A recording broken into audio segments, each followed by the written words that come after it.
In this video, I'll show you how you can connect a Bluetooth speaker to your Windows computer. The first thing you want to do, you want to grab your Bluetooth speaker and turn it on.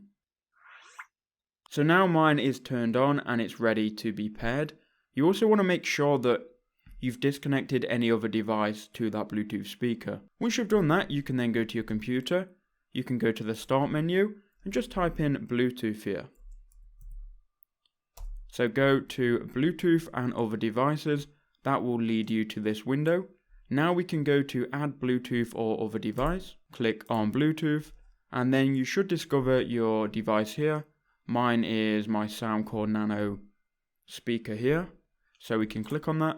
And there we go. We have now heard that noise. That means that everything is ready. We can now click Done here and everything should be connected. So to see if it works, I'm going to play this non-copyrighted music.